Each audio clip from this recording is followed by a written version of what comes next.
Welcome to the TRU Leader Podcast. Today, our special guest is Dr. Tracy Brower. She is a kindred spirit, and we have a lively conversation about work-life fulfillment and happiness. Don't miss it. Welcome to the TRU Leader Podcast. I'm Dr. Tracy Christopherson. And I'm Michelle Troseth. We are life and business besties, leadership coaches and mentors, and polarity intelligence experts. We're the authors of Polarity Intelligence, The Missing Logic in Leadership, and co-founders of Missing Logic. We are here to help high-achieving leaders break through leadership norms that cause them suffering at work and home. If you're looking to elevate your leadership, increasing your productivity, effectiveness, and impact, and manage your health and well-being, spend quality time with those you love, and live your best life, then you are in the right place. Our goal in this podcast is to equip you with new ways of thinking and practical and tactical strategies for succeeding at work and thriving in life. Think of this podcast as your weekly dose of personal and professional development so you can reach your full leadership potential, create a life you love, and be what we are calling a thriving, resilient, and unstoppable or true leader. If you are ready to learn and laugh a little, let's get started.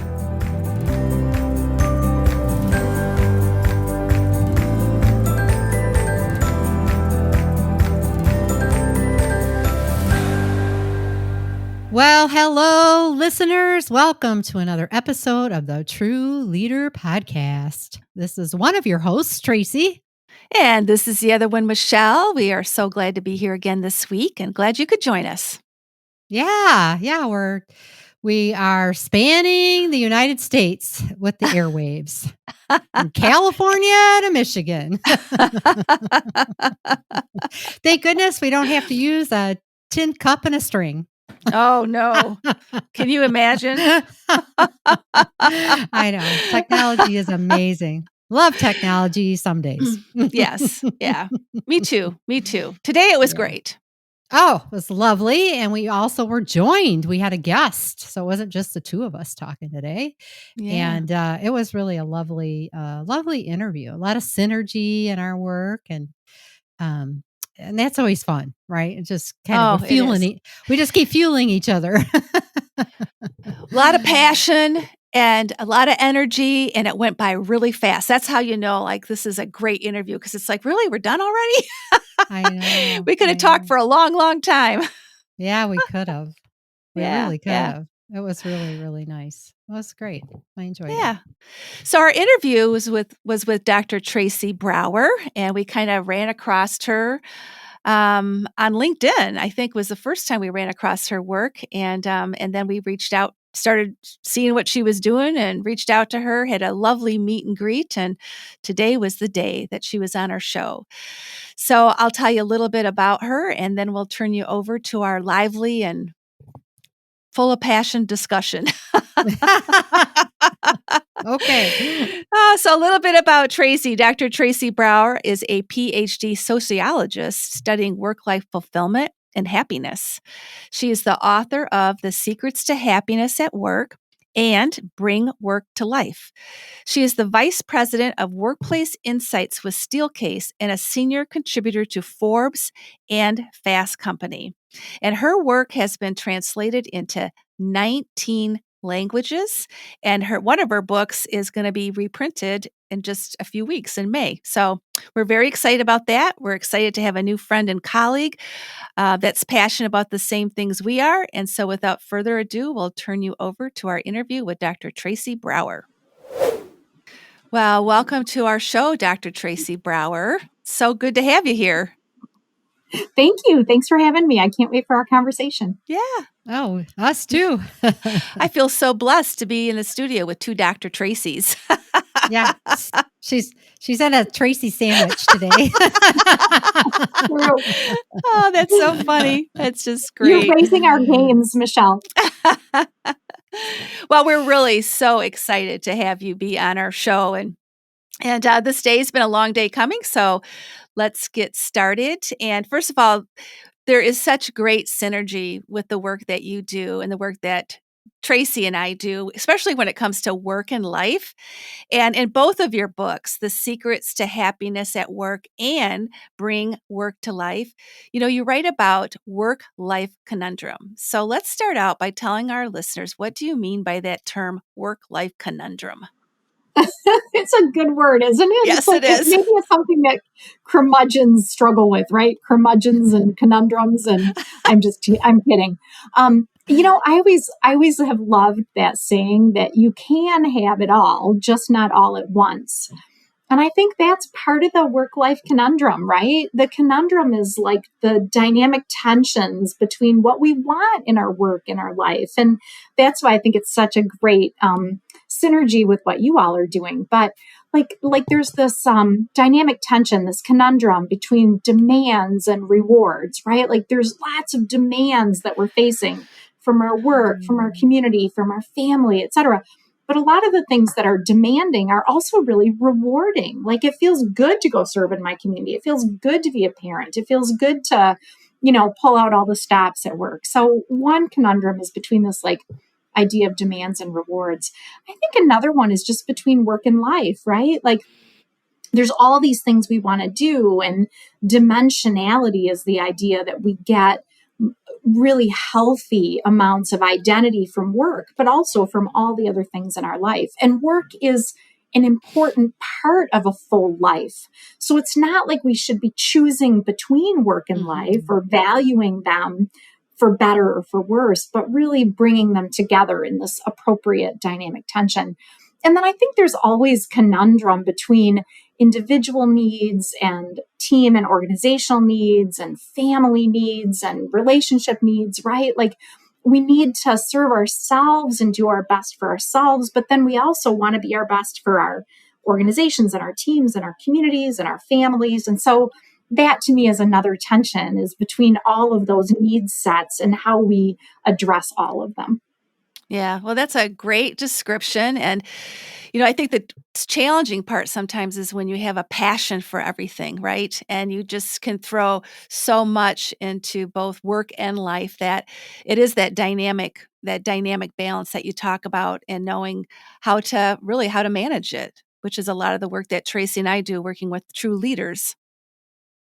Yeah, I love that topic of passion. I'm so glad you brought that up, because I think a lot of times we think about managing work and life, and the right answer is say no, set boundaries, do less. But in reality, when we're energized by what we're involved in, we actually perceive that we have more time. We perceive greater levels of happiness. So you have to be careful not to overextend, not to let your passion get ahead of your, your calendar. But at the same time, I think we also have to give ourselves permission to kind of follow our hearts and do what really energizes us, because that's a healthy and good thing. Yeah. Oh, yeah, for sure. For sure it is. And most of us get into the work life that we choose because we have a passion, because we have a purpose. There's some bigger contribution we want to make, right? And the same in our communities, right, as well. So I hear you there. Now in the book, go. Oh, I'm hearing an echo. Sorry. In your book, Bringing Work to Life by Bringing Life to Work, you really talk about supports. So work-life supports that organizations can put into place and to really help employees bring their best selves to work. So can you tell us a little bit more about those work-life supports? Yeah, absolutely. And I think it's really, really most effective when we think broadly about what those supports are. And I love, there's a sociological concept by Patricia Voidanoff that talks about kind of our perception of capacity and our perception of demands. And so sometimes we feel like we can take on the world, right? We feel like we've got lots of capacity. And sometimes we feel like demands are completely overwhelming us. Other times demands feel more reasonable, right? And there's a relationship between those. And so when organizations offer work-life supports, they're operating on both of those sides of kind of that individual capacity and demand. So we give people more capacity when we energize them with meaningful work. We give people capacity when we have affinity groups where people can make friends and create relationships. We give people capacity when we provide for flexible work where that's appropriate or possible. We give people capacity when we give them more choice and control over what they're doing. We give people capacity when we provide benefits or, insurance, things like that. And we can also work on the demand side, right? Like work-life supports that allow us to make some choices about how we get things done. We might need to accomplish certain, sets of outcomes and performance requirements, but we might get to choose how we get those done. And that affects our perception of demand.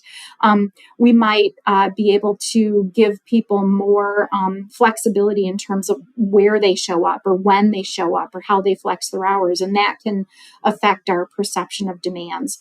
So the takeaway message is lots of different supports that provide for both sides of that equation and multiple right answers, because the way that you need support or you need support may be different than the way I need support or she needs support or he needs support or they need support. So multiple right answers are also part of this work-life support idea and concept for organizations and leaders. Yeah. You had quite the list in your book. Kind of went on and on and on, right? Which is great because each organization needs to choose what's going to work for, I imagine, the organization and the individuals, the team, the talent within the organization. Now, I just have a follow-up question to that, something that occurred to me.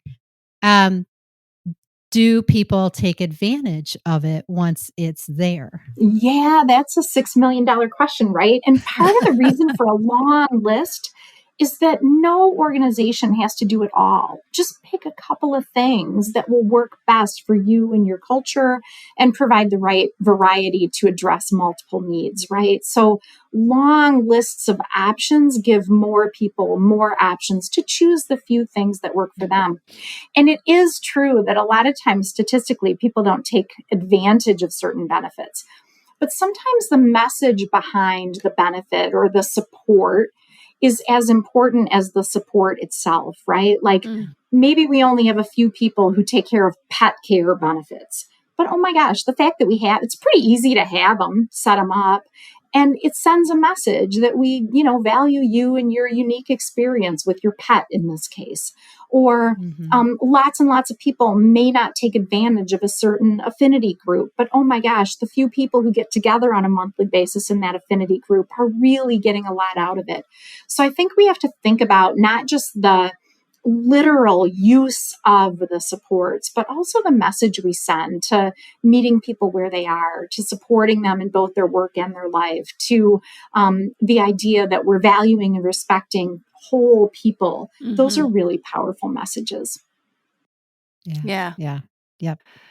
The framing of that, so important. Well, it's touching on what they value, right? It's which makes them want to engage and take advantage of some of those things. And there's been, we've erred on the side, I think, of, there's been a downside to the emphasis on the individual and individuals taking care of this, right? It's yours to take care of if you want to have, the best work life and the best home life. It's yours to take care of. So we've been living in that downside, and there's been a big shift to the organization. Okay, the organizations the systems need to create infrastructures and processes to support that. So it really becomes that both and, right? Because you can put things in place and then people don't take advantage. And so I appreciate what you're saying about how you package it, how you communicate it, how it becomes a both and in their minds. I have to take advantage of it, when it's there. And that's my accountability to it, right? Yeah, absolutely. And I think too, it's about, putting action behind beliefs. Like there was an organization who had a "This We Believe" statement, and they got some feedback that people said, I don't know if I'm seeing this. I don't know if I'm seeing this. And so they put in place a supporting "This We Behave" statement, which was all about like, here are the actions we're going to take. And I do love your point about kind of what our responsibilities are, because I think this is an important part of the conversation, right? Like, like there's this pendulum around, well, think about learning and development, right? You have responsibility for your learning and development. We're empowering you. And then sometimes the downside of that, the unintended consequence, is people feel like they're just all on their own to make learning and development happen, right? Or the other side of that pendulum is, oh, we're going to do everything for you and give you this path and give you the specific steps. And I think we need to land somewhere in the middle in terms of that. And I always like to say, as it relates to well-being or as it relates to health and wellness, it's not that organizations and leaders have a responsibility for individual well-being, but they do have a responsibility to.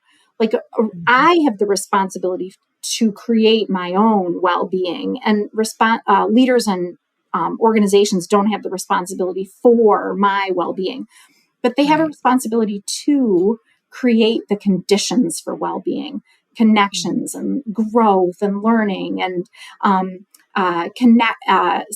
purpose and a sense of all of the kinds of things that can create happiness. So it's not a responsibility for people, but it's a responsibility to create important conditions for them to do their best. Yeah. I like, especially within that context, right? Yeah, I like the way that you said that. And, we know that people are really looking for, more than ever now, organizations that do provide those work-life supports. So it's really an important concept today. Yeah. Well, yeah, they're making choices about whether they're going to join, whether they're going to stay, how much effort they're giving. And with the talent shortage, it's like critically important that organizations think it's not a nice to have, right? It's kind of getting to be a must have. Yeah, for sure. Well, in your book, The Secrets to Happiness at Work, we loved how you started every chapter out with choosing. And in our dynamic balance framework, one of our pillars is mindful choices. And Tracy and I always say, we're always choosing. You're always making choices. So that really jumped out at us. So let's unpack that a little bit. Now, in chapter 1, it was choosing joy. So why did you start with joy first? Yeah, I mean, I think it's just such a conscious choice that we make toward joy, toward happiness. And it's a myth that if you're doing it right, you'll have, bonbons and butterflies all the time. There will be ebbs and flows. You'll have good days and bad days. We all do, but we can have an overall sense of joy and contentment. And I think another myth is that when everything is right, like I get through this hard project, I get through this hard life thing, I get through this hard difficult time that I've had with my career, whatever those difficulties are, we tend to think, when I get through this, then I'll be happy. And in reality, joy and happiness are ours to choose, right? Like we can make conscious choices about creating the conditions for joy and happiness instead of waiting around for like a silver platter to come toward us or for all the external factors to be just right. And that's not to say that there aren't huge challenges that we all face. We can unpack that if you want. But also, I think we have to empower ourselves instead of disempowering ourselves, right? Empower ourselves that we really can make choices intentionally and consciously that will move the needle on our level of happiness, our level of joy. Yeah. So agree. Right? That's why it is so much. It is. It's such a choice, right? And that's takes some inner work, right? It's not always, if you aren't used to empowering yourself, that's some inner work development, right? To really be conscious of what you're choosing, because most of what we do, it's 95% of it's unconscious, right? We're running on our old patterns, our old beliefs, our old habits, and we just do them unconsciously. And so it really takes a pause to say, wait a minute, do I really want to feel this way? Is it necessary for me to feel this way? Can I feel a different way about this? Can I think a different way about this? And those are all choices. Yeah. And it takes a certain amount of courage and responsibility, right? Like if the problem is my work or the problem is my community or the problem is my fill in the blank, right? Then then I almost get a little bit off the hook, right? Like I just get to wait until that thing comes together and then I'll be able to like get off the couch and make things happen. But it takes courage to say, I can do something about this, because sometimes it's hard to do something about it. And the beautiful paradox of happiness and joy is that the things that typically make us most joyful and most fulfilled are really hard things, right? Like we've got a great marriage or a great partnership, but we've had some hard times with our partner or our spouse, right? If we're honest. Sure. Or we love being a parent or an aunt or an uncle, but that can also be really hard, right? Like we go through some challenging times, or we love our work and we've accomplished something amazing, but there have been hard times and we've burned the midnight oil and we've been sweating a little. And so the paradox is that a lot of times the harder you work for something, the more rewarding it is when you accomplish it. The more you put into something, the more fulfilled you'll feel. And it can be the hardest things that are actually the most fulfilling in life. Yeah. Right, Yeah. right. And you get to decide. Isn't that wonderful? Yeah. Well, and I think sometimes people think, and I think you brought this up earlier, when I get there or when this happens, then I'll be happy. Then I'll have joy. But it's really about what I'm hearing you say right now is it's really about the journey. It's finding the blessings and the joy in the process of achieving and a process of reaching the goal. And it's not just always at the end result, because sometimes you never arrive, right? You're always growing, there's always something else, right? Just a new level to aspire to as an individual, as a human being. And so I think that's something I've learned as well. It's like, you've got to enjoy the journey. Even the hard parts are there for you to help you to grow and evolve as a person. And there can be highlights along the way, to lean into when things seem tough. Yeah, for sure. And statistically, gratitude is absolutely correlated with happiness and joy. The more we are intentional about, what we're thankful for when we wake up in the morning, what we're thankful for when we go to bed at night. It might be something really small, but those elements of gratitude are correlated with happiness. And I think the other myth of happiness has to do with, it's the fancy word for it is hedonic adaptation. I think about it as happiness inflation, right? Like we tend to think that we should be getting happier all the time, right? Like we reach a level of happiness and, oh my gosh, it's got to get better.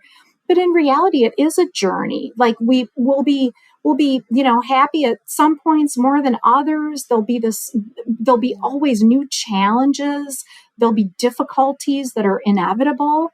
And so part of it is the skill of choosing, the skill of empowering ourselves, the skill of resilience, the skill of knowing that we can get through and building that capability toward moving the needle forward on our happiness and joy, even in the face of those inevitable difficulties. So I think it's so right that it's really about journey, not about like, when am I going to get there, right?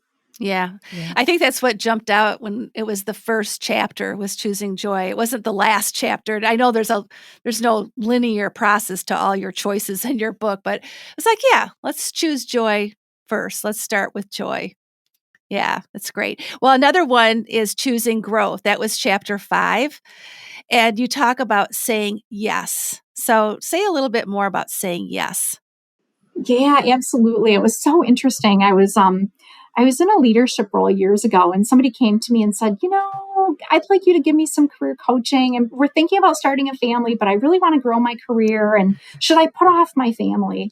And I just thought it was such a critical moment. Like that is a moment to say yes, right? You're feeling ready for your next step and you want to also grow in your career. And so to say no to either of those would be relatively heartbreaking, right? And so I think too, we tend to have this idea that if you just say no to enough, then you'll find happiness. And in reality, when you say yes to things, you're able to stretch in terms of your capabilities. You're able to kind of remind yourself of the impact that you can make, the contribution that you can make.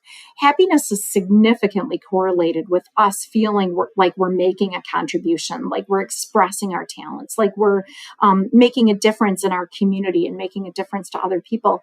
And saying yes is a part of that. And it comes back to our conversation about passion, right? Like, we don't want to say yes to everything or things that sap us of energy. But if we're saying yes to things that energize us, things where we can grow, things where we can stretch, new opportunities to contribute to the happiness of others or to the community, those are all a really, really good idea. So it's also about intentionality. I'm not saying say yes willy-nilly to everything, but say yes intentionally to the things that are going to really matter most to you and matter most to the people around you. Yeah, when I think back to some of the opportunities that have come in my life, they seemed like, no way, do I want this day? Can I do this now? Or do I have time for this now? And in hindsight, it's like, thank goodness I said yes, because it just opened up new opportunities, new growth, to your point, that I never would have experienced. So I think it's really important to pay attention to that. Yeah, I think it is too. And one of the things I write about is that there's also this is sort of like back to that courage thing, right? Like I say yes when you're 70% of the way ready, right? Like if you're 100% qualified for the new thing, maybe you're overqualified, right? Because you always want to have that room to grow in the new thing. So it's courage and confidence in yourself.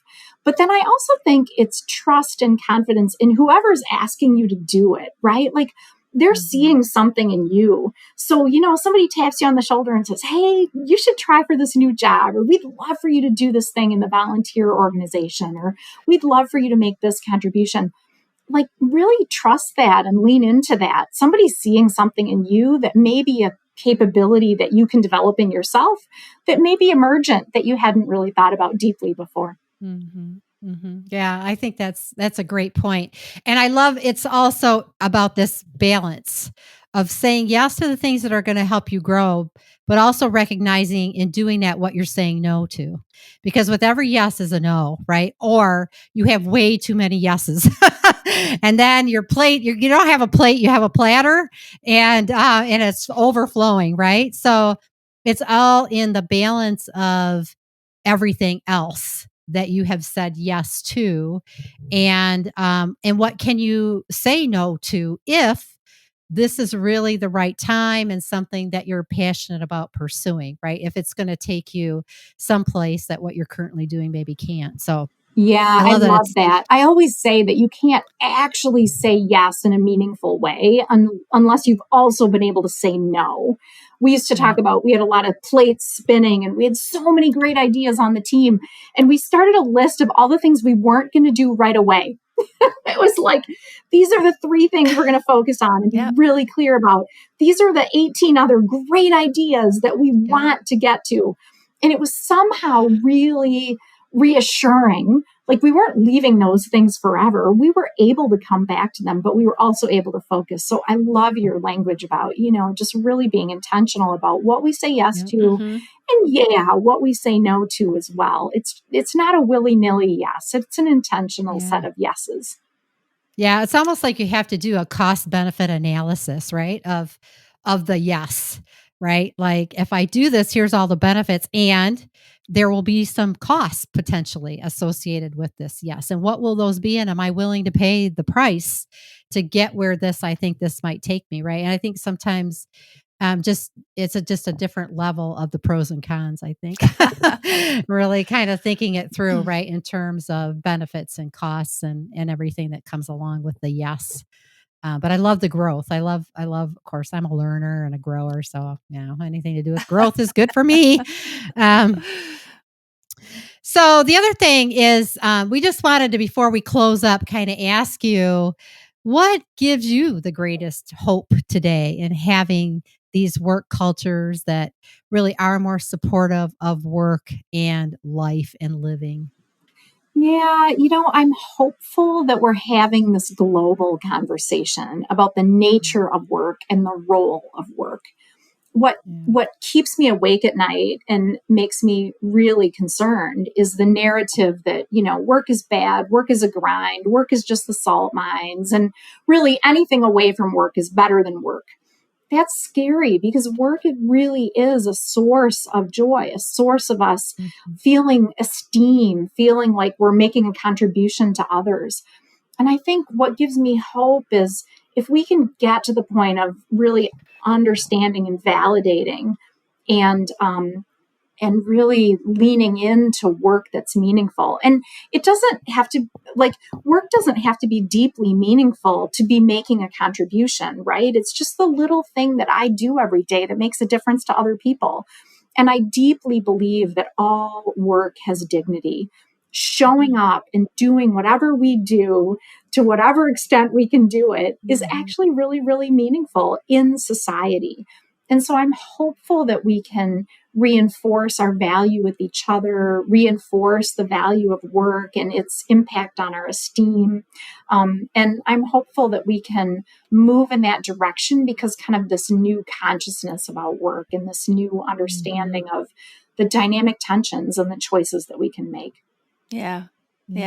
Love it. I do too. And it just, it's really such an expression of who you are, and what you're bringing to the world by bringing service or whatever it is you do. And then also it makes me think about every role is important in a contribution, right?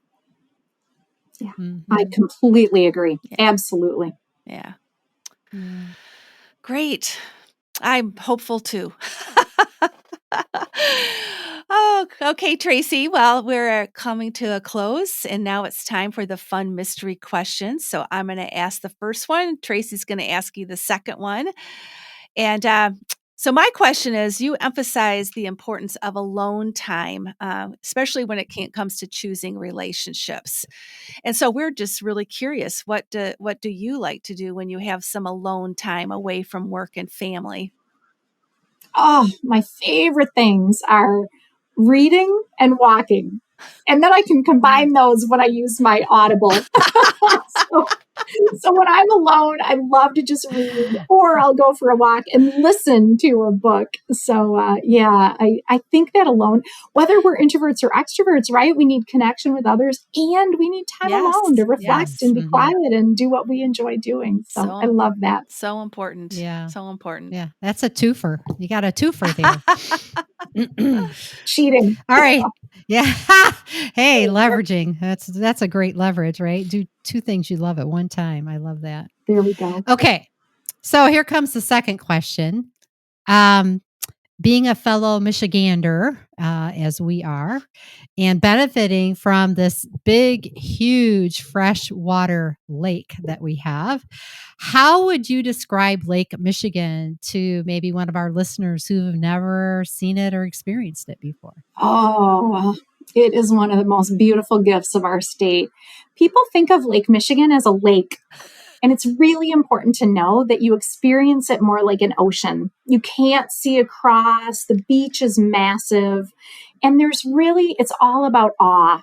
And this takes us back to happiness. When we feel a sense of awe, we tend to associate that with a high level of happiness because it's overwhelming and we feel small in comparison.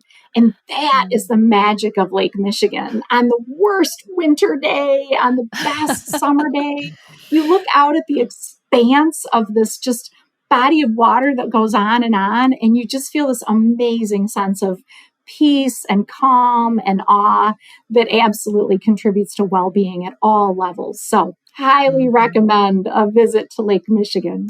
That's great. Yes. Yeah, we love Lake Michigan. Water in general would be my happy place, to be by the water, just watching it flow. It's beautiful. And it's so much fun when you do bring people there that have never seen it before. Like I remember my mother-in-law came and it was like she was a little kid. Like, I can't believe this is a lake, just like you said. I know. You just can't get enough of it. And you just have to appreciate every minute that you spend, walking on the beach, looking at the beach. We even, we go in the middle of the winter and just sit and look at it. It's just beautiful. And we always joke, when it gets to be about 40 degrees, right? We show up in our shorts and our short sleeves and, we're ready for a day at the beach. We might not be in our bathing suits, but by goodness, 40 feels pretty warm in the spring.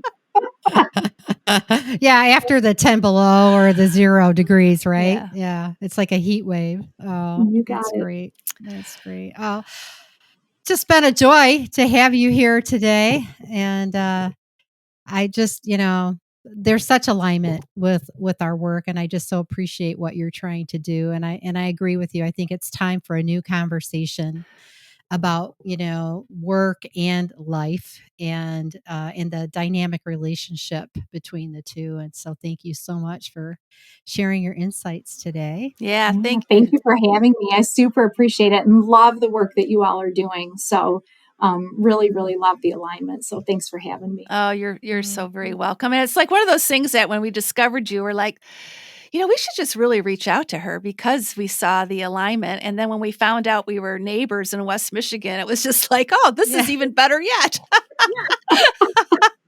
So we'll have to meet at the beach someday. We'll meet at the beach. That's what we'll do. Yeah, that's perfect. But thank you so much. I think your work is so important, and you bring a very important perspective of what's happening in the world right now and why we do need really dynamic balance between work and life, and to really pay attention to the happiness and what gives us joy. So thank you so much, Tracy. Yeah. Yeah. Any last words you'd like to share with the listeners before we close? Yeah, I don't think so. Other than just, we can do it. Like, I really just think there's a tremendous opportunity for us to choose multiple right answers, what works for each of us, and to just remind ourselves of our tremendous capability and to have courage and kind of moving forward to create the conditions for happiness. It doesn't mean that work is perfect today, but if we focus on things like purpose and learning and growth and connection and gratitude and committing to great work, those all absolutely make a difference. So we can do it. Go team, and let's support each other in that journey. Yeah. Yeah. That's great. And where can our listeners find you? Oh, you can look for me on tracybrower.com. I'm on LinkedIn and all the other social channels. LinkedIn, I'm Tracy Brower, PhD. I work for Steelcase, and you can look at steelcase.com. And my books are The Secrets to Happiness at Work, which is being re-released May 2, and also Bring Work to Life. They're available wherever books are sold. And we'll put some links in the show notes for that as well. Yeah, that's wonderful. Well, thank you to our listeners for joining us again today for another episode of the TRU Leader Podcast. And if you enjoyed this episode, please share it with others that you think might benefit from it as well. And also, you can share your takeaways, with us on our YouTube channel or any of our social media channels. We love to hear your takeaways from today's call. And make sure you subscribe so you don't miss any of our future episodes, because we wouldn't want you to miss any of this incredible wisdom that we're bringing to you with our guests and ourselves. And if you like to see the video version, you can watch us on the YouTube channel. So until next time, stay safe and stay healthy, and we'll see you soon.